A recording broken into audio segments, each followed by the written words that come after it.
A lot of folks are saying that millennials will be different than this generation that I'm in, and that they want to do the right thing, have a family. Some want to stay home, raise their children. I have with me Roman Millennial, a young YouTuber giving the commentary about politics and culture, known for debunking social justice warrior arguments. Roman, good morning. Welcome to the show. Good morning. Thank you so much for having me on. Yeah, I appreciate you being here. Merry Christmas to you. Merry Christmas to you too.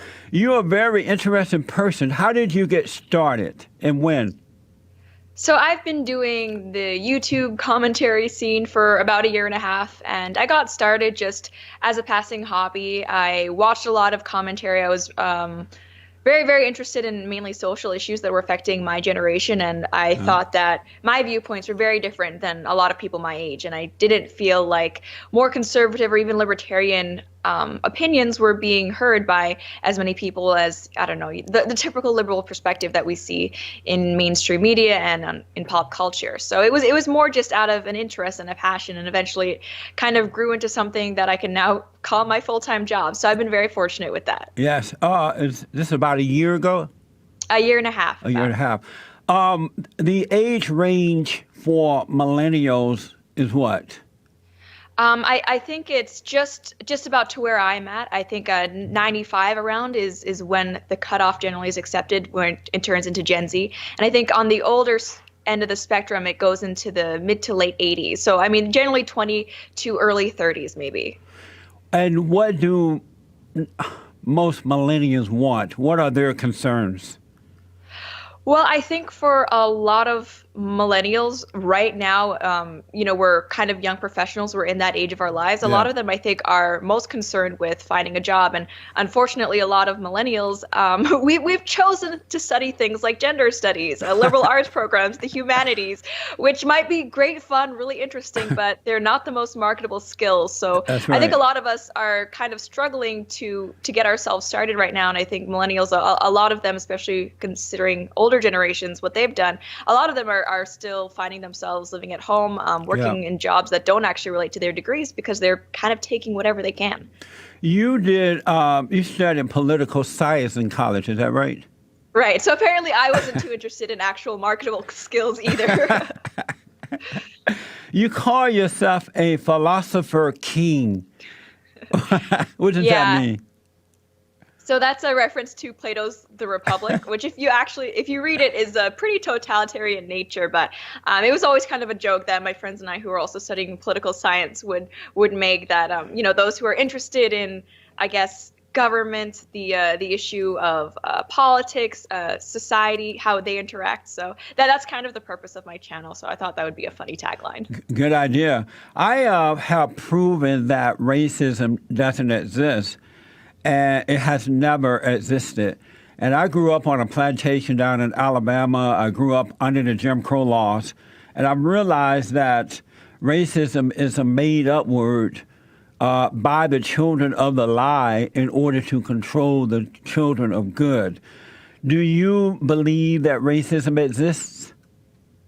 I think we definitely see manifestations of prejudice and hate, but I think the way we see it targeted toward race specifically is no different than when we see it targeted toward, people of different religions, like we're seeing increasingly. I mean, it's Christmas time now, like we're seeing increasingly directed toward Christians and or people of different sexes and things like that. So, and I think when you listen to some of these, I guess, racial ideologues, the amount of, I guess, importance that they place on race and how they see it as it's this defining factor, this main controlling aspect of society, I think that's absolutely fabricated. Yeah, absolutely. You said that pedophilia is a mental illness, but homosexuality is not.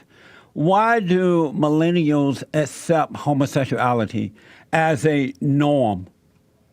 Well, I think when you ask, what is normal in regards to homosexuality, I think that's a term that can be a little bit confusing, because I think a lot of millennials, and I don't include myself in this, think that homosexuality should, for example, be as widespread or as represented as heterosexuality. Right. Even though, I mean, you look at the statistics, they're not the same, right? Right. So if we talk about what is normal versus abnormal in terms of what we see most often, obviously heterosexuality is, quote, the norm. Yes. And homosexuality doesn't lead to the reproduction of children, which is, I think, the main biological driving force behind sexual attraction, right? Yes. To breed, make the babies. So, in that sense, no, homosexuality is not, quote, normal. But I think a lot of millennials, the approach that they take is that it's not something people can change. And if it's between consenting adults, it's not a net harm to society, which I think kind of leads them to take this more, I guess, laissez-faire attitude toward it. Do they believe that because of what they've been taught going through the public educational system?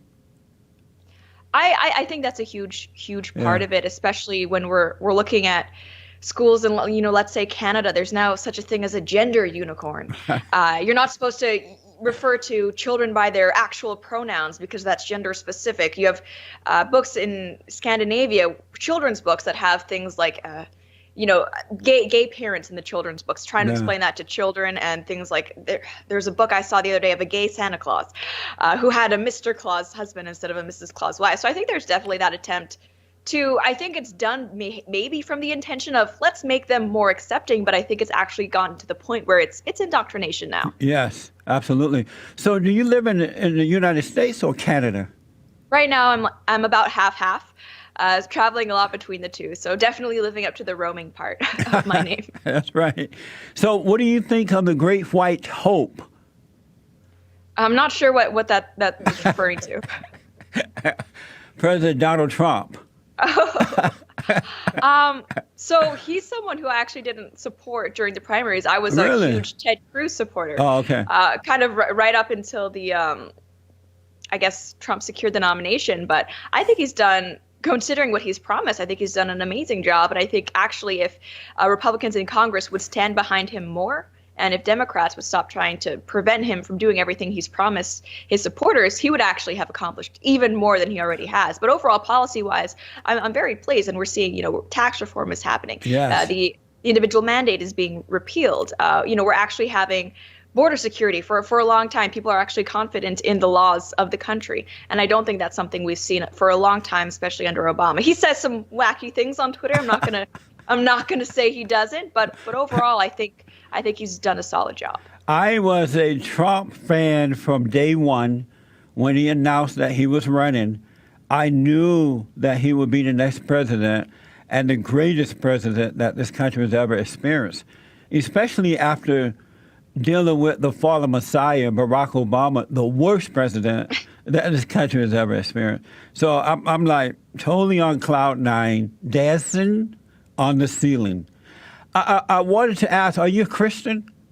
Yes, I am. Oh, good for you. And what does it mean to be a Christian?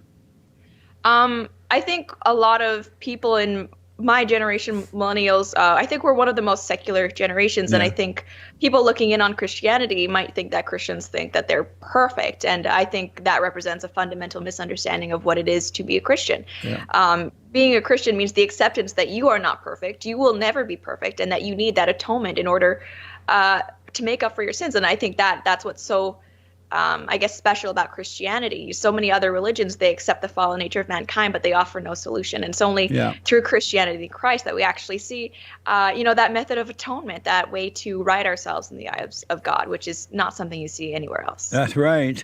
I read that you protect your real name. Have people tried to dock you? Oh, absolutely. It's an ongoing thing. And I started out anonymous, totally not even showing my face, and I've kind of slowly become more comfortable because I'm an extreme introvert. So being on the internet, talking about things that are controversial didn't come naturally to me, but I've gradually gotten more comfortable. But lately it's just there's been a lot of, I don't want to say violence, but sort of threats toward that. Yeah. That are getting sadly common and acceptable in political discourse, which I don't think is all right. So, it's just something that I don't feel the need to share, and I don't think anything is really gained by by using a name. Well, it's an honor to meet you, and I wish you a Merry Christmas. I'm glad you're out there. We need you. Is there a website or anything you'd like to give out?